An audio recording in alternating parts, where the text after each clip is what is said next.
Welcome to the Lady Landlords podcast, where we empower women to gain financial freedom through real estate investing. I'm your host, Becky Nova, founder of Lady Landlords. If you're ready to buy, manage, and grow your real estate investing portfolio, then let's get started. Welcome back to this week's episode of the Lady Landlords podcast. My name is Becky Nova. I am the founder of Lady Landlords, and today I'm going to be giving to you my 2023 wrap up, and we're going to be talking about wins, losses, and lessons that I've learned over this past year. So if you've been listening to our podcast for a while, I do this at the end of every single year. It's actually really kind of fun. I like to go back and think about where I was and what I've been working on, and also what's next for me within my own real estate investing portfolio. So we always like to start with wins. We always like to really think about what things went really well this year. So what went really well for me this year is I start every year off telling my husband that I'm not going to buy another rental property this year. And I ended up buying rental properties this year. So this is something that I'm still kind of in a growth stage. My husband and I, who I invest with, we really function as different people. I am much more of a risk taker. I'm always kind of looking for that next best thing. My husband is a little bit more on the conservative side, and we always have to balance out those two different perspectives. My husband is also the one that deals a lot more with the day-to-day of the properties. So I can totally understand why he's like, no, slow down. Let's just make sure that he could take care of all the ones that we have before then going and buying more. But over the past 5 years that I've been investing, I love being able to see what we've been able to do for our financial bottom line and being able to kind of continue to grow and being able to increase what our revenue and our income and our wealth overall really looks like through rental properties. So not quite done buying. Sorry, honey.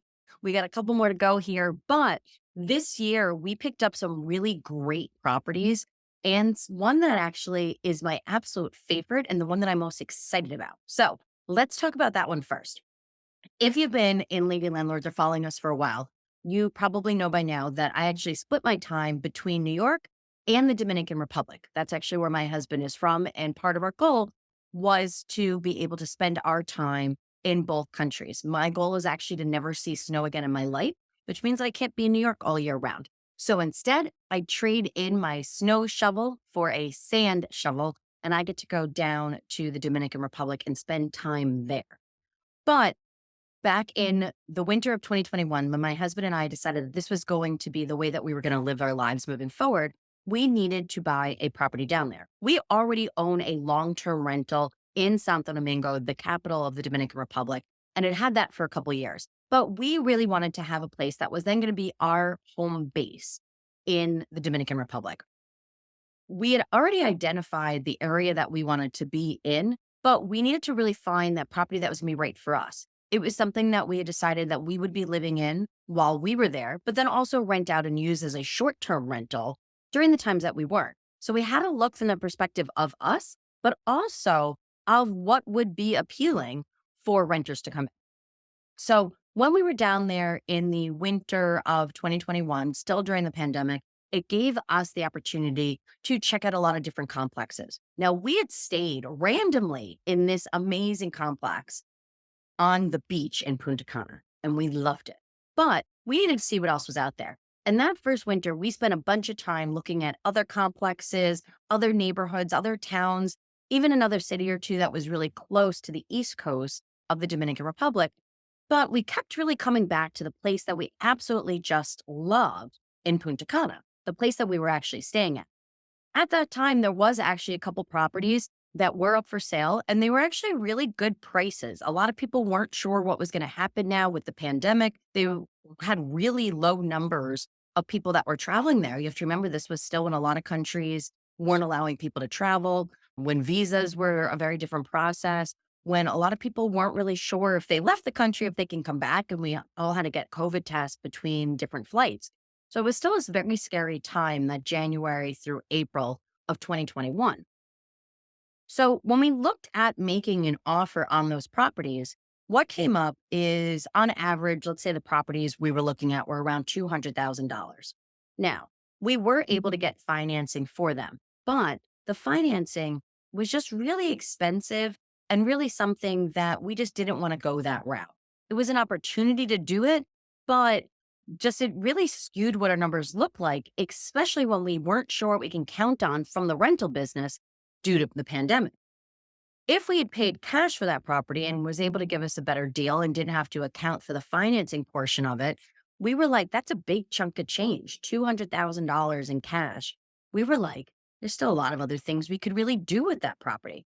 So, as much as it pained me to put off and delay that gratification of having really the property that I wanted in my dream home, we decided that that was something we were going to have to put on hold. The reason for that is because for that same $200,000, we could do so much more in the United States with that money. What I mean by that is $200,000 is really a down payment on almost a $1 million property. So to us, when we thought about it, we said, well, what's really the best use of that $200,000? We can either put down $200,000 and get a $200,000 asset, or we can take that $200,000 and get $1 million asset. Unfortunately, at the time, that was really the one that was going to win. We were back in 2021 still concerned about the carrying costs if we didn't have anybody renting that property, what that would look like, making sure to get that property set up, making sure that it would be really an attractive Airbnb. Because let's be real, there are a ton of Airbnbs and a ton of competition down in Punta Cana in the Dominican Republic. It's a beach town. That's what every apartment there is doing.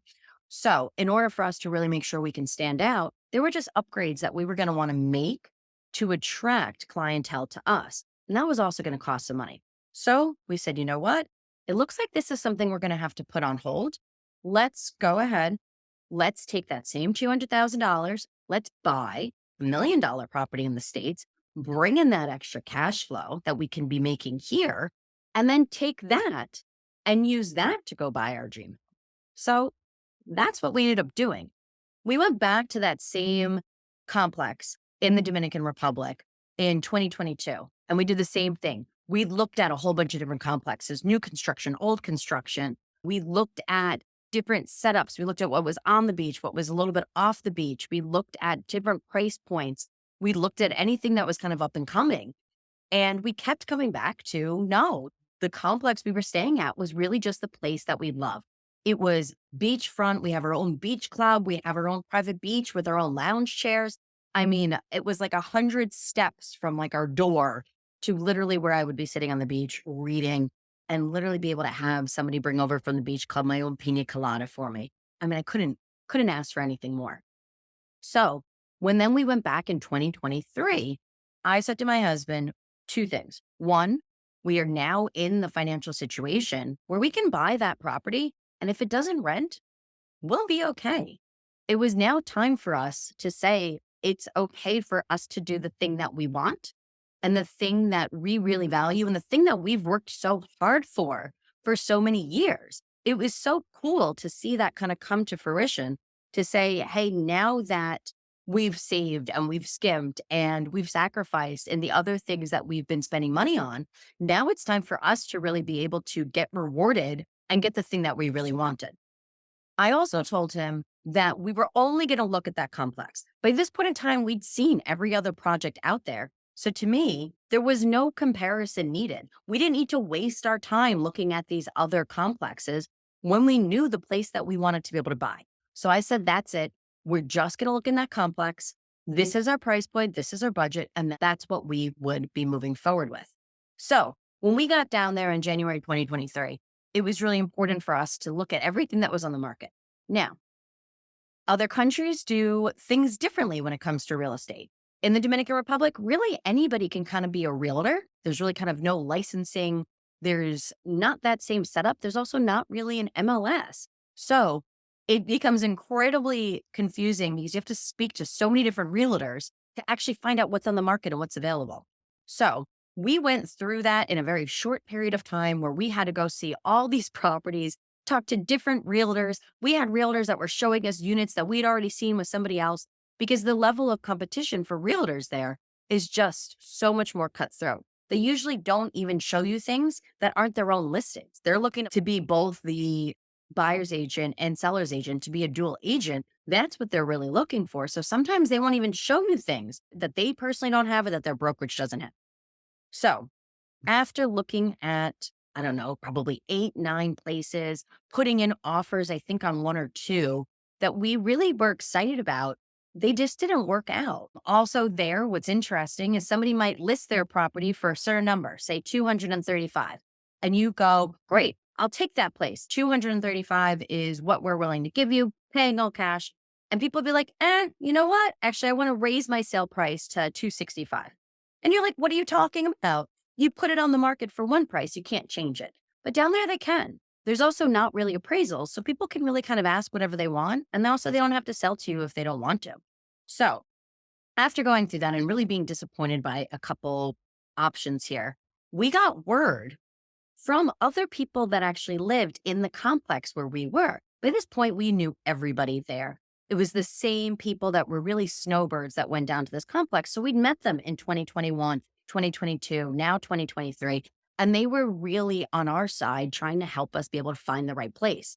And one of them gave us a lead on a 2-bedroom, which we were not looking for. We were looking for a 1-bedroom. That was what was really in our budget and our plans. But it was a 2-bedroom.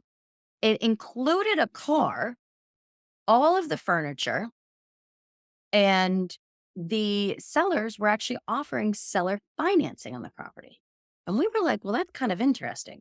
We figured at some point we would probably upgrade to a 2-bedroom, but this we thought was really appealing because we were able then to spend the money of what we wanted as the 1-bedroom as the down payment, and then really seller finance the part that would make it the difference between purchasing a 2-bedroom versus a 1-bedroom. What was actually interesting is that the couple that was selling it is actually a Canadian couple. They had lived in the Dominican Republic year round. They weren't just the snowbirds that came down. So their property actually had so much more than the other properties we were looking at. What I mean by that is the other properties that we were looking at were mostly used as Airbnbs, and the owners would come down and live there for maybe 2, 3, 4 months out of the year. But since the people that we were buying from lived there year round, they added in some extra niceties for their own comfort. For example, they had a dishwasher. That was not standard in the other units, but they lived there year round. And that was something that they really wanted to be able to have. They had an espresso machine. They had an upgraded refrigerator. They had all these other little things that just made that house a home that the other units didn't have. So to me, we actually kind of got extra bonus stuff. They had so many towels and glasses and wine glasses that it was great from an Airbnb perspective, because in that way, if a client broke something, we already had backups. And that was actually built into the price. It also was absolutely fantastic to be able to get a car, which was something that we were already planning on buying anyways in that property. So it was crazy because I felt like we ended up kind of buying these people's life, but they were really living the life that my husband and I hope to have in the future. So it was really kind of fitting. It's great. We actually still keep in touch with that couple today. But as we went through that process, we actually were in a position, due to the success of some of our other properties during that time and some of the rehabs that we were doing, that we actually didn't have to use that seller financing. That was something that we were actually able to pay off that property in full at the time of closing. And we bought my dream property. So that was absolutely my biggest win for this year. That is something that is just such a special property to me, to really be able to have my own home in my husband's native country. That was something that I think is going to be really important for us, so I can continue to learn culture, get to be around his family, and really see the place that he came from. And did all do that while sitting on a beach, by the way. But it was something that was really a huge success. And to me, kind of the pinnacle of everything that I was really trying to do within growing our real estate portfolio and going through this journey of financial freedom up until that point in time. So that to me was absolute win. Then the next thing that I was able to do, after once again telling my husband that we would not buy any other properties now in 2023, was I decided that I wanted to buy another rental property. So we now are taking the property in DR. We had come back to the States. We're getting that place ready up as that Airbnb, setting that property up and having it rented. And that was really a lot of our progress over the summer of what we were working on. But kind of by the end of summer, I was like, you know what? I think there's some other opportunities out there.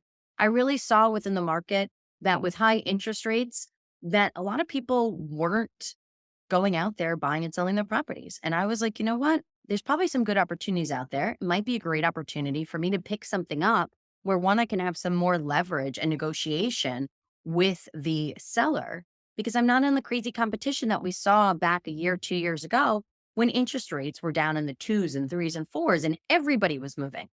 So I set out to say, hey, listen, I kind of want to give myself another raise this year. So started looking at properties, and I like to keep all my properties together. So besides the Dominican Republic, in New York, I tend to either buy in the Hudson Valley or right outside of New York City between the Bronx and Westchester County. Those are the areas that I tend to like to look in because that's where I already own other properties. And it makes it so much easier as management, especially when I'm managing the properties when I am down in the Dominican Republic. It's just so nice to have things grouped together. So I identified those two markets were what I was going to be looking in. And I went back through everything that was on the market and called my favorite realtor, Michael Torello, and scheduled a whole bunch of showings.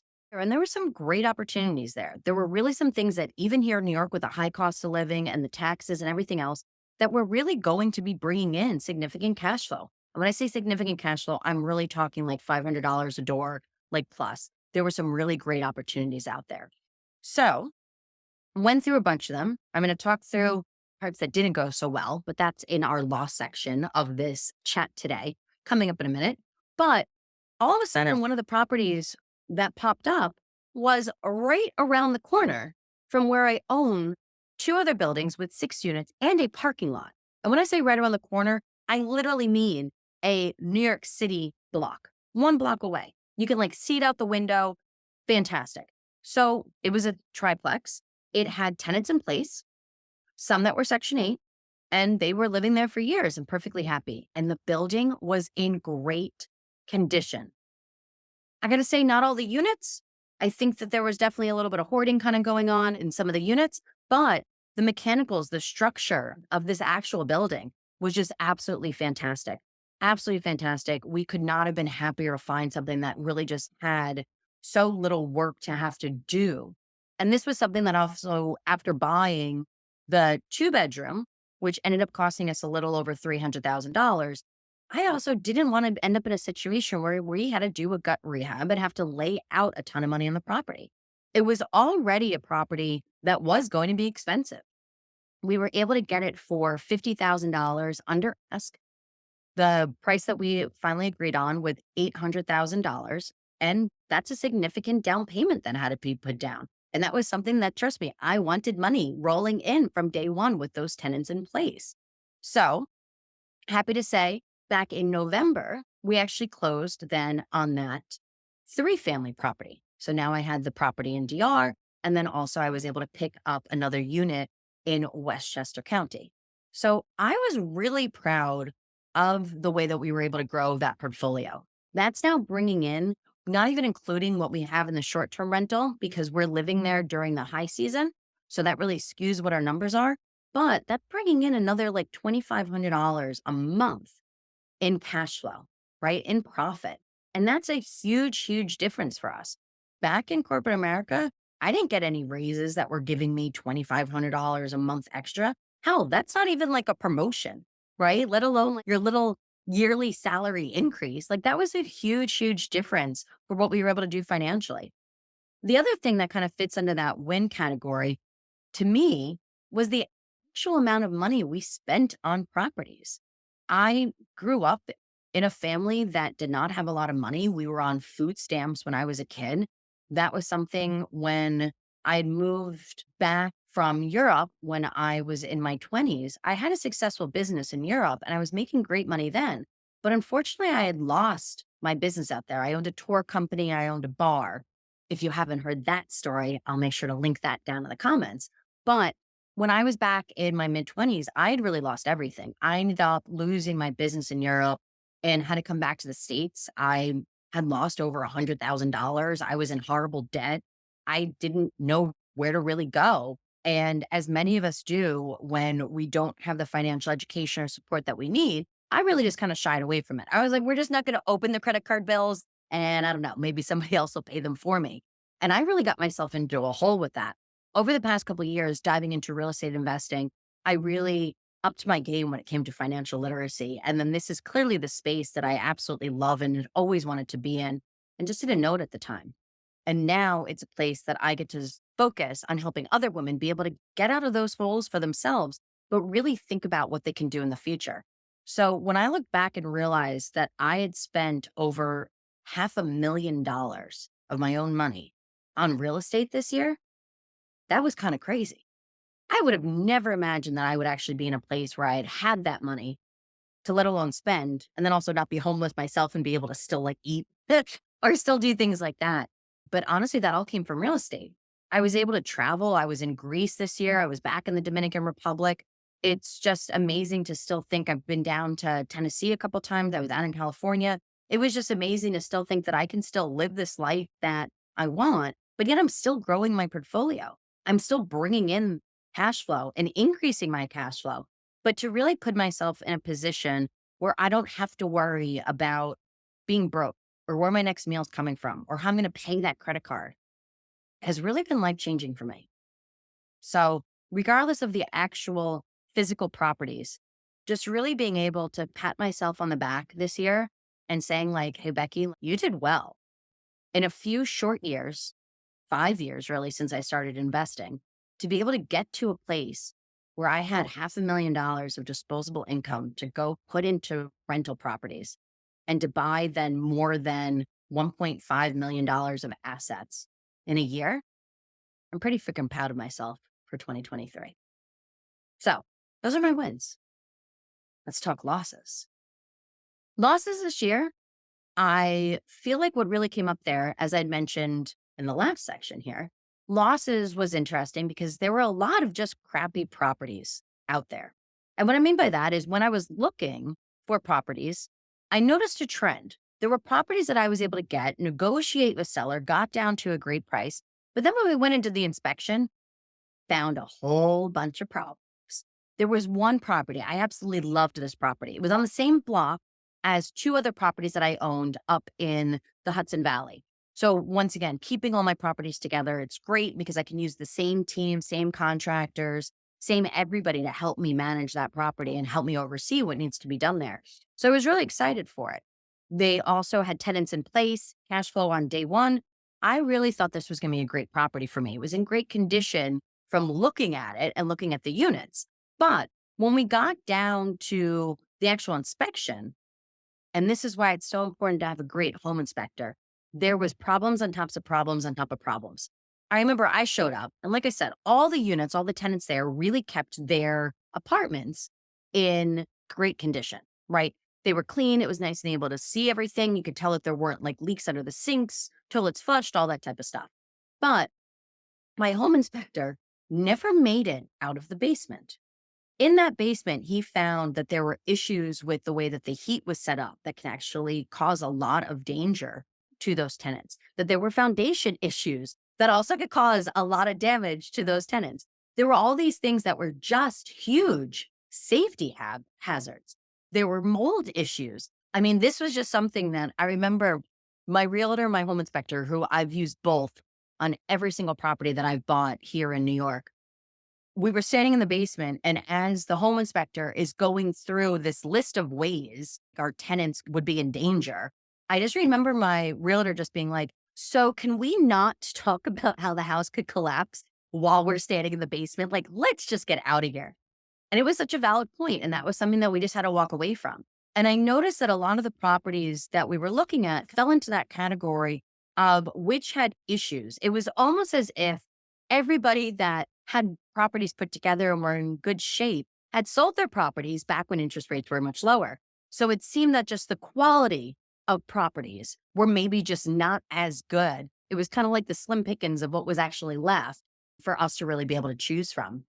So that was a little bit different. And that was something that not just I experienced, but also talking to other real estate investors, talking to other realtors, that seemed to be kind of a theme. We had a couple other people also in the Lady Landlords Inner Circle that had to walk away from deals as well because the properties were just not safe.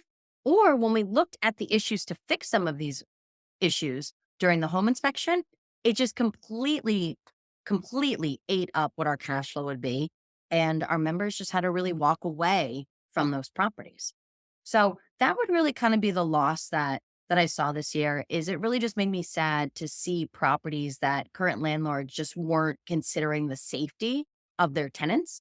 I think that's something that we really need to take seriously. I've always seen myself as a landlord as somebody that provides somebody a home. I might own the house. I own the four walls, fine. But this is where we're providing homes, a place for somebody else to live, another human to live. And it just really made me sad to see other landlords that were not upkeeping their properties well enough to really make sure that their tenants would be safe. So that was really kind of the loss that I had this year. When it came down to lessons and what I want to take into 2024, personally, I'm a big personal development person. I like to do my vision board of what next year is going to look like. I like to be able to plan those things out. I always pick my word of the year and what those things would look like. So to me, thinking back on what I'd learned, there were really two main themes that I saw for me in 2023. The first one was patience. Now, patience is not something that this New Yorker is really good at. I'm a very action oriented person. I like to kind of jump into things. I'm definitely more on the risk taker type of side of things. So all of a sudden to be in a place of patience is hard for me, to be completely honest. But I feel like what this year showed me was that we can't be making bad decisions when buying properties just to buy doors. It was so much more important to be patient to find the right properties. I always think about what would have happened if I had spent all that money buying a property in the Dominican Republic back in 2021, and then maybe the pandemic lasted longer. Or maybe the Dominican Republic had a travel ban where people were still not able to come from other countries. That would have possibly been a complete financial disaster for my family. And I think that delayed gratification and that patience and really having my plan, really understanding my strategy, not just for the next property, but really for the next two, three, four properties, I think is incredibly important. And we can't be bending this. I feel like I see this all the time in Lady Landlords where people are saying, like, oh, I bought this property, but what does it rent for? Well, no, we need to know those things up front. Oh, well, I bought this, but then this cost me money, and then this cost me money, and then this cost me money, and now I'm not making any money. And it's like, no, we need to understand these things up front. I understand that we want to be able to add these properties and be able to grow our portfolio and get to financial freedom. But if you don't know your numbers, you might actually be working away from financial freedom instead of getting yourself closer. So, really doing your due diligence, really making sure to make data driven decisions is incredibly important. And to me, I found that all within patience. The second lesson that I felt like I learned within that was also being consistent. I feel like that was something that really helped me this year be able to pick up the properties that I did. The reason for that is because we all have lives. We all have other things that we want to be doing. We all have things that take up our time. And I see so many lady landlords feeling like this is just so overwhelming because we always need to be focusing on all the things that we're doing in real estate investing. And I've never been a proponent of that. Honestly, I see other real estate coaches, mentors out there, especially over on Instagram, that are always just putting out this content of like that they're doing this within real estate and this within real estate, and they have to do this. And I'm sitting there being like, that looks exhausting. Those are not the things that I want to be able to do. I am investing in real estate because I want to be able to live more of my life, not be tied to an office or tied to deal analysis all day. Like I want money so I can go live my life the way that I want it, not so I can just give myself a new job, another 9 to 5, just now working in real estate investing. And I find that just so sad. I found this year a place where that I could just literally be consistent with small actions with very minimal time to be able to continue to grow my portfolio. This was something that I feel like I spend maybe 2, 3 hours really kind of dealing with real estate investing. And I feel like I can just fit it into a lot of the other things that like I'm doing. Like I like networking with other real estate investors. I like being able to keep in touch with my realtor to understand what's going on in the market. I love looking at properties. That's probably actually my favorite thing. Sometimes I get sad when I actually find a property too fast because I really like going and seeing what those possibilities are out there. But I realize that I do not have to sit down at 9 a.m. every morning and just focus on real estate until 5 o'clock. What I realize is that I can make my real estate investing work around the things that I want to do in my life. If I want to go to Greece for a week, I can go to Greece for a week, and that's okay. And then I can decide this is going to be an hour that I'm going to spend looking at properties, and that's going to be okay. And then I'm going to go out to some monuments and the Acropolis and the beach and do all the other things that I want to be able to do. And I feel like, to me, that consistency was really what got me there. And I feel like just simply putting time on the calendar to say, this is what I'm going to focus on this week for my real estate portfolio, and just following through with that was probably what led to the successes and the wins that I had in 2023. So those are my wins, losses, and lessons for my recap of 2023. I would love to hear yours. So when this episode gets released, I'm actually going to be making a post in the Lady Landlords Facebook group. So you can also share your wins, your losses, and the lessons that you learned in 2023 with all of our other listeners. So keep an eye out for that post. I will make sure to tag that link down in the show notes as well, because I want to hear what you went through in 2023. I'm going to be releasing an episode now come 2024 that's going to be talking about my goals and what I expect to see within market and interest rates and all of those economic projections in the new year. So make sure to hit the subscribe button so you do not miss another episode of the Lady Landlords podcast. We release new episodes every single Tuesday. Also, if you enjoyed today's episode, please make sure to leave a 5-star review. What that does is that helps other women that are looking for a community and support within real estate investing. It helps them find our family. So thank you for taking the time to do that. I appreciate that. And I will see you next Tuesday for our next episode of the Lady Landlords podcast. Thank you for listening to the Lady Landlords podcast. If you're feeling stuck in your real estate investing journey, visit lady-landlords.com to book a 15-minute orientation call with me and see if you're ready to join our mentorship program. Or you can subscribe to our newsletter and join our Facebook group for exclusive real estate investing tips and offers. Invest with confidence. Become a Lady Landlord today.